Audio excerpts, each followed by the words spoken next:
नमस्कार. अध्याय क्रमांक 11, ओवी क्रमांक 470 ते 478. आता सर्व हे तेजोहीन आयताच आलेला युद्ध प्रसंग, ठार मारुनी शत्रूस जिंकण्याचे घ्यावेस श्रेय. नसे केवळ जिंकण्याचे यश, राज्य सारे होईल प्राप्त. अर्जुना तू हो केवळ नाम मात्र. द्रोणाची पर्वा नकोच, नकोच भीष्माचे रे भय. कर्णावर चालविण्या शस्त्र, नको करूस विचार. जयद्रथाचे करावे काय, बुद्धीस नको ह्याचा ताण. तसेच नावाजलेले वीर येथ सारे. तेही सारे खरे तर भित्तिचित्रातील सिंह. ओल्या हाताने घ्यावे पुसून, इतुकेच योग्य. अशी स्थिती रे वास्तविक, युद्धाचा हा काय समुदाय. बलतेजाचा मी केला नाश, उरला फक्त हा आभास. जेव्हा तू हे पाहिलेस, पडले सैनिक माझ्या मुखात. संपले आयुष्य तेव्हाच, आता हे पोकळ सोपट. म्हणून उठ लवकर, आतून हे पूर्ण मृत. मारतयांना बाहेरून, नको आता शोक संकट. उभारावे आपण निशाण, पाडावे त्या मारून बाण. पहा तू रे तसेच, निमित्त केवळ. पुढे जाऊन श्रीकृष्ण अर्जुनाला म्हणतो, आता हे जे दिसतंय ते सगळं तेजोहीन आहे आणि आयताच हा युद्धाचा प्रसंग. तेव्हा शत्रूला ठार मारून तू जिंकण्याचं श्रेय घ्यावंस. आणि हे केवळ जिंकण्याचं यश नाही, तर आता तुला सगळं राज्य प्राप्त होणार आहे. अर्जुना, तू फक्त नाममात्र हो. द्रोणाचार्यांची पर्वा करू नकोस. तसंच भीष्मांचीही भीती बाळगू नकोस. कर्णावरती शस्त्र चालवायचं असेल तर मुळीसुद्धा विचार करू नकोस. या जयद्रथाचं काय करावं याचा तुझ्या बुद्धीला ताणही नको. तसेच हे सगळे जे नावाजलेले वीर आहेत ना, ते खरं तर भिंतीवरच्या सिंहाच्या चित्रांसारखे आहेत. ते आता फक्त ओल्या हाताने पुसून घ्यावं हेच योग्य ठरेल. अरे, ही स्थिती जी आहे ती म्हणजे हा सगळा सैन्य समुदाय त्यांच्या बलाचा आणि तेजाचा मी नाश करून टाकलाय. आता जे उरलंय तो फक्त आभास आहे. तू पाहिलंस ना, सगळे सैनिक माझ्या मुखामध्ये आले तेव्हाच त्यांचं आयुष्य संपून गेलं. आता जे उरलंय ते पोकळ सोपट आहे. म्हणून लवकर उठ. आतून हे सगळेच मृत आहेत. त्यांना बाहेरून तू मारून टाक. आणि आता तुझ्या ह्या शोकाचं संकट नको बरं का. जसं की आपणच निशाण उभारावं आणि आपणच बाण मारून त्याला पाडावं, तसंच तू केवळ आता निमित्त मात्र हो. अध्याय क्रमांक 11, ओवी क्रमांक 470 ते 478. धन्यवाद. नमस्कार. अध्याय क्रमांक 11, ओवी क्रमांक 479 ते 486.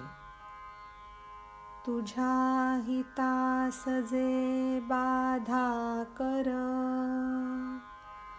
उत्पन्न होता झाले दूर. आता मिळेल जे राज्य, भोग होऊनी निश्चिंत. तुझे सारे जे भाऊबंद, गर्वाने फुगलेले मदोन्मत्त. म्हणून तू विनासायास केलेस तयांना साफ. अशा गोष्टी तू अर्जुन लिहून ठेवाव्या तूच. वाचारूपी पटावर जगाच्या या. अशी सर्व ही हकीकत, अपूर्ण ज्याचे मनोरथ. अशा त्या धृतराष्ट्रास म्हणे सांगतो संजय. सत्यलोकातून सुटता गंगौघ, वाहत जातसे खळखळ नित्य. तसाच कृष्णवाणीचा ओघ, खळखळणारा गंभीर. अथवा मोठाले मेघलोट, एकाच वेळी आकाशी गडगडून. मंदर पर्वताचा मंथन रव, घुमावा क्षीर सागरात. अनंत रूपधारी अगाध, श्रीकृष्ण जो विश्वकारण. होवो नियाती गंभीर, महानादे बोलला. ऐकताच ते काही शब्द, कंपित झाला अर्जुन देह. सुख म्हणावा म्हणा भय, झाले जणू ते दुप्पट. श्रीकृष्ण अर्जुनाला म्हणतो, तुझ्या हितासाठी जे बाधाकारक होतं ते आता दूर झालेलं आहे. आणि आता जे राज्य मिळेल ते निश्चिंतपणे तू भोग. तुझे जे सगळे भाऊबंद आहेत, जे गर्वाने फुगलेले आणि मदोन्मत्त असे होते, तू त्यांना विनासायास साफ करून टाक. अशा असंख्य गोष्टी अर्जुना तू ह्या वाचारूपी जगाच्या पटावरती लिहून ठेवाव्यास. ही सगळी हकीकत ज्याचे मनोरथ अपूर्ण राहिले आहेत अशा धृतराष्ट्राला संजय सांगतो आहे. सत्यलोकातून गंगौघ सुटावा आणि खळखळ नित्य वाहत राहावा. तसाच कृष्णवाणीचा ओघ खळखळणारा आणि गंभीर असा आहे. किंवा मोठाले मेघलोट एकाच वेळी आकाशामध्ये गडगडत राहावेत. मंदर पर्वताच्या रवीने क्षीरसागरामध्ये मंथन करताना जसा आवाज घुमावा तसाच अनंत रूपधारी अगाध श्रीकृष्ण जो ह्या विश्वाला कारण आहे तो अत्यंत गंभीर होऊन महानाद करत बोलता झाला. ते काही शब्द ऐकल्यानंतर अर्जुनाचा देह कंपित झाला. सुख म्हणा वा भीती म्हणा, जे काही होतं ते जणू काही दुप्पट झालं. अध्याय क्रमांक 11, ओवी क्रमांक 479 ते 486. धन्यवाद. नमस्कार. अध्याय क्रमांक 11, ओवी क्रमांक 487 ते 494. झटक्यात लवला कमरेत, दोन्ही जोडूनी हात, प्रभुचरणी ठेवले मस्तक, अर्जुनाने बोलावयाचा करता यत्न, भरून येतसे त्याचा कंठ, सुख होते ते का होते भय, ठरवा आता ते तुम्हीच. परंतु ऐकुनी देव बोल, जाहले असे अर्जुनास, गीतेतील या पदावरून, जाणले मीही असेच. तसाच पुन्हा तो भीत भीत, प्रभुचरणांना स्पर्शून, म्हणे आपण बोलतात असे महाराज. जसे मी सर्वभक्षक काळ, लीलया सर्वांचा करतो नाश, सांग देवा तुझे हे वचन, मानू कामी खरेच. परंतु अहो महाराज, जरी असाल आपण काळ, पटत नाही हा संहार, जगाच्या पालन काळात. तारुण्य जाते का शरीरातून,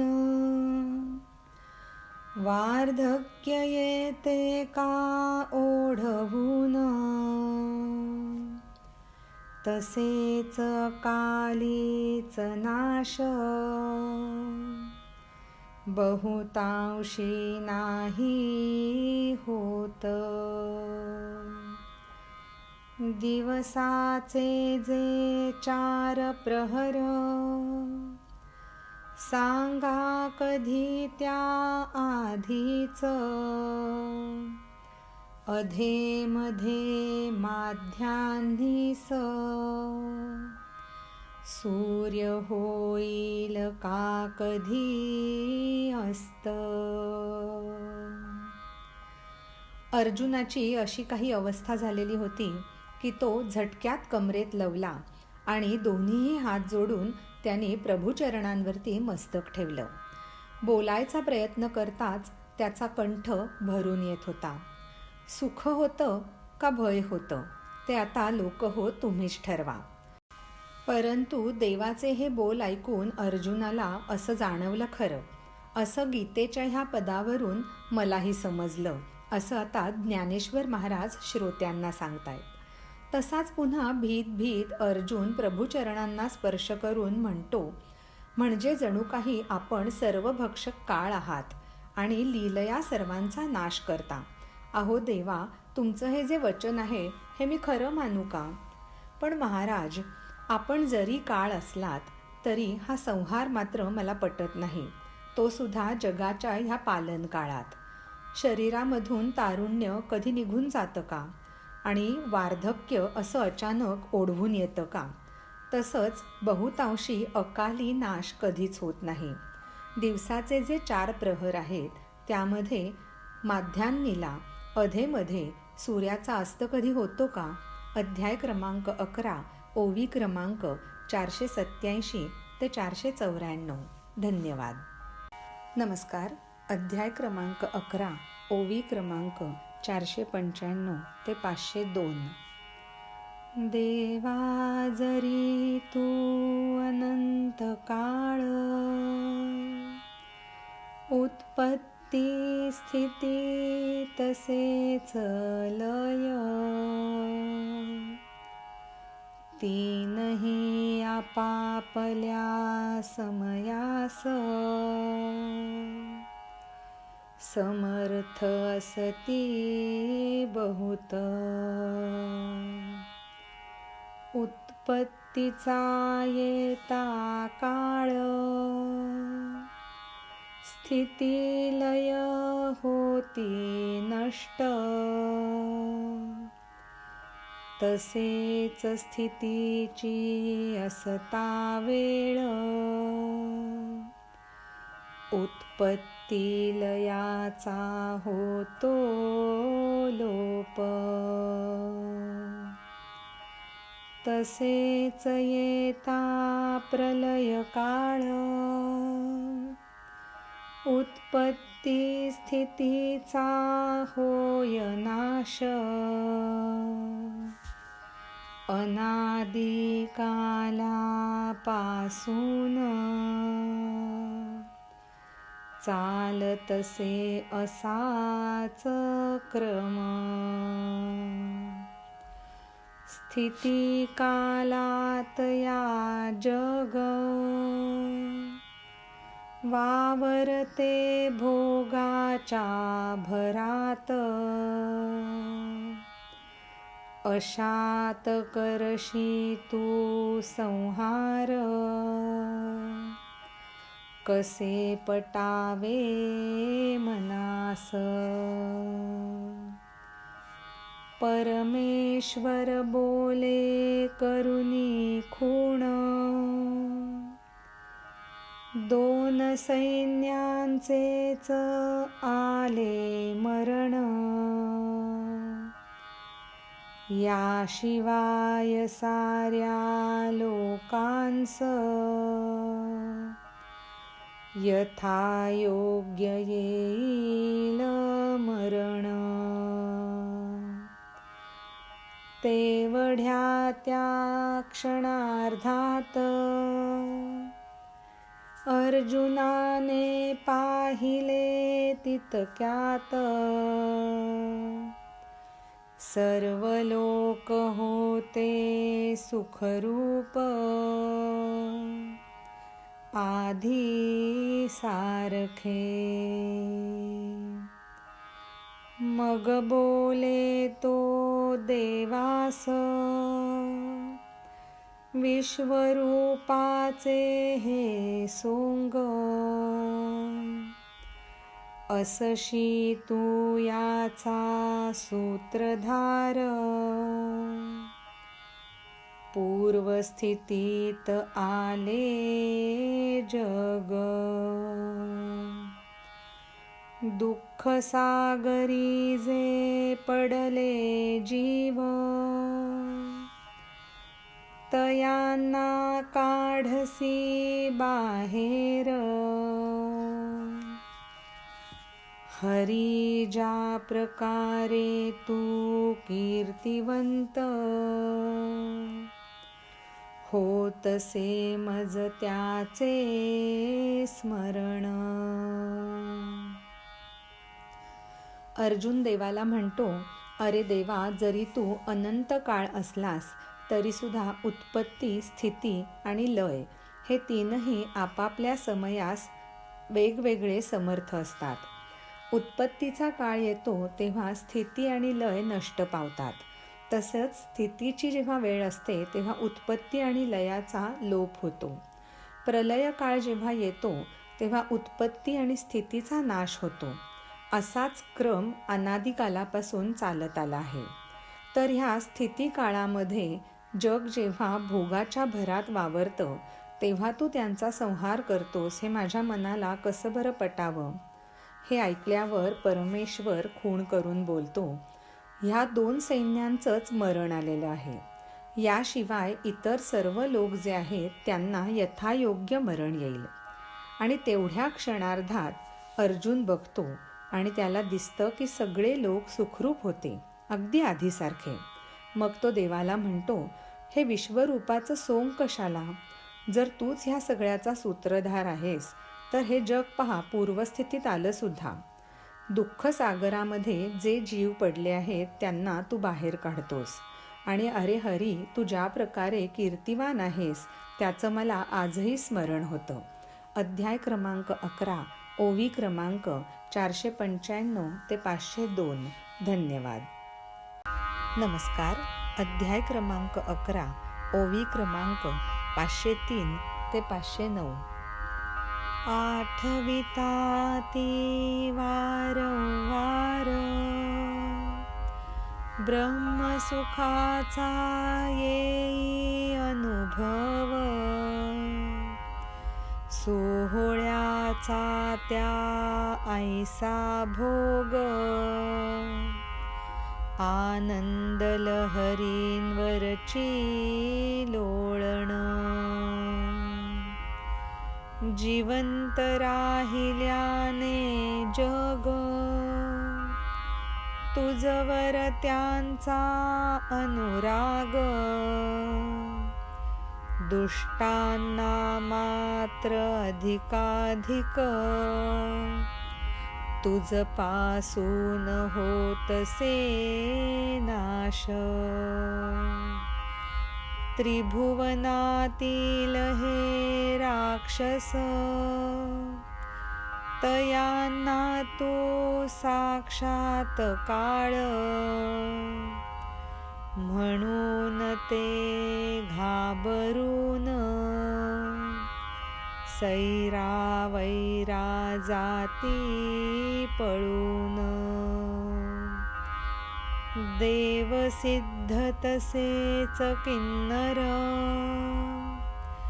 फार काय सारे चराचर, होवोनी अति आनंदित, करती तुझला नमन. कोणते असे ते कारण, सांग मला रे नारायण. तुझे न पकडता चरण, राक्षस करती पलायन. तुझसी हा प्रश्न कशास, आम्हीच घ्यावे हे ध्यानात. सूर्याच्या कधी प्रकाशात, अंधाराचा लागे का टिकाव. आत्मप्रकाशाची तू खाण, प्रकट झालास प्रत्यक्ष. दुर्दशा केलीस सहजीच, दानवांची. जे लोक तुझ्या आश्रयाला येतात त्यांना तू वाचवतोस ह्याची आठवण ठेवून अर्जुन म्हणतो, तो जो सोहळा असतो तो म्हणजे ब्रह्मसुखाचा अनुभव देणारा असतो, जणू काही आनंदाच्या लहरींवरची लोळणच. हे जग जिवंत राहिल्याने तुझा त्यांच्यावरती अनुराग आहे, पण दुष्टांना मात्र तुझ्यापासून अधिकाधिक त्रास होतो. त्रिभुवनामधले जे राक्षस आहेत त्यांच्यासाठी तू साक्षात काळ आहेस आणि म्हणून ते घाबरून सैरावैरा पळून जातात. देव, सिद्ध तसंच किन्नर, फार काय तर सगळे चराचर अत्यंत आनंदित होऊन तुला नमस्कार करत असतात. पण असं कोणतं कारण की मला सांग ज्यामुळे राक्षस तुझे पायही न पकडता पळून जायचंच बघतात? हा प्रश्न खरं तर मी तुला कशाला बरं विचारावा? मलाच हे समजायला हवं. सूर्याच्या प्रकाशात अंधाराचा कधी टिकाव लागतो का? तू तर आत्मप्रकाशाची खाण आहेस आणि प्रत्यक्ष प्रकट झालास आणि दानवांची अगदी सहजपणे दुर्दशा केलीस. अध्याय क्रमांक 11, ओवी क्रमांक 503 ते 509. धन्यवाद. नमस्कार. अध्याय क्रमांक 11, ओवी क्रमांक 525 ते 532. पाहुनी एक अवयव मन पावले त्याचे समाधान. पुन्हा पुन्हा हात जोडून केले नमन. चराचर या जगात प्रभू असे जो अखंड. पाहुनी त्यास एक वार पुन्हा केला नमस्कार. रूपे जी अनंत अद्भुत प्रकटती आश्चर्यकारक. तसे राहिला बोलत नमस्ते नमस्ते. काही न आठवे दुसरे त्यास स्तुती देवाची करण्यास. होवोनिया प्रेममय म्हणत राहे नमस्कार. काय सांगावे आता अधिक नमस्कार केले सहस्राधिक. पुन्हा पुन्हा राहिला बोलत नमस्ते नमस्ते. तुला असेल का पोटपाठ कशा समजला हा विचार. पाठ मोरे जरी तुम्ही महाराज तरी करतो मी नमस्कार. पाठी उभासशी म्हणून पाठ मोरा म्हणतो तुझ. अथवा सन्मुख वा विमुख तुझे ठाई ना संभवत. पाहून वेगवेगळे अवयव करुनी त्यांचे वर्णन. मजना त्याचे आकलन, सर्वात्मका तुझ नमस्कार. अर्जुनाची अवस्था इतकी विचित्र झाली आहे की देवाचे एक एक अवयव बघून त्याचं मन समाधान पावतंय आणि पुन्हा पुन्हा हात जोडून तो नमस्कार करतोय. या चराचर जगामध्ये जो अखंड असा प्रभू आहे त्याला पाहून पुन्हा एक वार अर्जुनाने नमस्कार केला. अत्यंत अनंत आणि अद्भुत अशी रूपं पाहून आश्चर्यकारक होऊन तो नमस्ते नमस्ते बोलत राहिला. आता त्याला दुसरं काहीही आठवत नव्हतं. देवाची स्तुती करण्यासाठी तो अतिशय प्रेममय झाला आणि नमस्कार नमस्कार असंच बोलत राहिला. आता अधिक काय सांगावं, सहस्राधिक नमस्कार त्यांनी केले असतील आणि पुन्हा पुन्हा मुखाने नमस्ते नमस्ते असंच तो म्हणत होता. देवाला पोट असेल का पाठ असेल हा विचार मला कशाला बरं पडावा, असं अर्जुन म्हणतो. अहो महाराज, तुम्ही पाठमोरे जरी असलात तरी मी तुम्हाला नमस्कार करतो. तुम्ही माझ्या पाठीशी उभे आहात म्हणून मी तुम्हाला पाठमोरा म्हणतो. मग तुम्ही सन्मुख आहात का विमुख आहात ते तुमच्या ठायी संभवतच नाही. हे वेगवेगळे अवयव पाहून त्यांचं वर्णन करून त्याचं मला काही आकलन होणार नाही. म्हणून हे सर्वात्मका तुला माझा मनापासून नमस्कार, असं अर्जुन म्हणतो. अध्याय क्रमांक 11, ओवी क्रमांक 525 ते 532. धन्यवाद. नमस्कार. अध्याय क्रमांक 11, ओवी क्रमांक 541 ते 548. विचार कशाला फार, युद्ध हे कुठले काय, परब्रह्म असूनही मूर्तिमंत, सारथी झालास माझ्या रथास, तूच दाता रे आम्हास, धाडले कौरव गृहात, तडजोडीचा घेऊन प्रस्ताव, किती काम हे क्षुल्लक, योगियांचे तू समाधी सुख,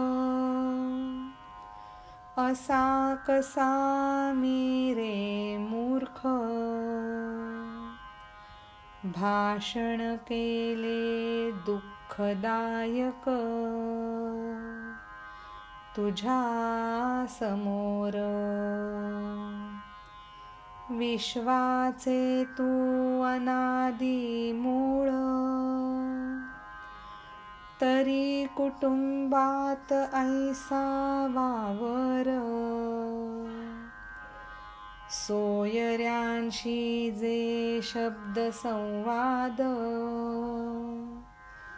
तुझ्याशीही केले तेच, येता तुझ्या घरी क्वचित, दिलास तू रे आम्हा मान,